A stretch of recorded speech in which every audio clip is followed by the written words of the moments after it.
Sana hindi natin gawa itong kwento na to. Totoo po ba yan? Kasi mananawagan talaga ako kay Sir Rapi Tulfo. Pinaiwan nga po, yung 10,000, baka nga naman daw magastos ko, Daddy Frankie. Saka naya din akong hawakan yung hindi ko pera. Opo. Tapos mga kababayan, ito pa yung nakakalungkot. Kasi nga po, nung iniwan ko si Kuya Oliver dito, nagbigay pa ako ng allowance. Kasi lagi naman sinasabi ni Nanay Ansing na rolling stock lang naman ang pinagkakakitaan ng kanyang asawa. Kita naman natin na sa hirap ng buhay ngayon. Parang sabihin natin na yung kinikita nila araw-araw is sakto lang din sa pagkain nila. Kaya nung iniwan ko si Kuya Oliver, nagbigay din ako ng allowance ni Kuya Oliver ng 5,000. Pero kahit binigyan mo ng 5,000, ito pinapalik-balikan. Kasi nga po, gagawa kami ng bahay. Pero, mga sir, mga ma'am, mga nakapanood nito. Grabe, may DSWD yun. Sila pa yung lalong napapahirap. True. Napakaliit na company namin. Napakaliit po na pera. 10,000. Tapos yung 5,000 na binigay ko kay Ate Ansing, nabawasan pa pan-diesel. Hindi naman po yung Daddy Frankie. Ako po yung nagpusa na magbigay. Oo, nagpusa. Okay. Pero sana naman, di ba, sa hirap ng buhay. Oo. Ni ambag Kasi naman sa pusa na ng ni ambag pa siya diesel. Hala. Dapat sila yung may kumuha sa inyo eh. Gra- Sabi ko nga po sa kanya Grabe naman yung DSWD yun. Bigay kasi sila yung kumuha sa inyo eh. Either sa kami yung kumuha na kami na kailangan yung doon sa sakyan doon. Grabe ka, parakot. Ang daming taong gras sa lansangan, hindi man lang kinukuha. Yun pang magaling na. Akala ng lahat na ako yung sa akin napupunta yung Kaya binigay. mo sinabi sa kanila yung mga kumuha sa'yo? Wala, Ate Ansing, yung pera ibinibigay ko sa'yo, wala nang rason para ipaliwanag mo pa dahil sa ating True. Kay Daddy Frankie man. Kay Kuya Oliver. Gaulo lang mong ginawa ning DSWD.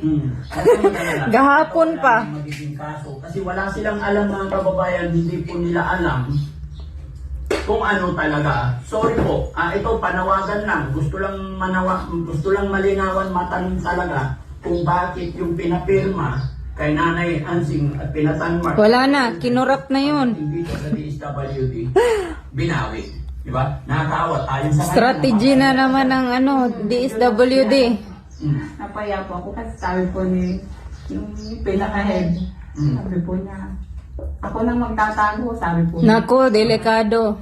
Yung pambili ng motor, sabi po niya. Sabi, ang exact sabi niya, asan na yung 10,000? Ako na magtatago, sabi niya. Oo. Asan na yung 10,000? Bakit sila magtatago? Pinapirma naman. Hindi yung motor-motor na yun. Diba? Yung ganong sasabihin pa na parang ikaw pa mapapahiya sa mga sinasabi. Sabi ko na lang sa isip ko, parang ini-interest ko na 10,000. Siguro nga nanonood nga sila dahil yun yung mga napapanood nila. Tapos ang alam nila, ginagastos mo yung pera na binibigay ng Alam niyo mga kababayan, mga kabarangay, kung bakit ganito lang po ako. bisan Kasi sa totoo lang bisan sinasabi paggasto ng mga nila kay dili sa gobyerno nga kwarta galing ni Frankie ng kwarta ha.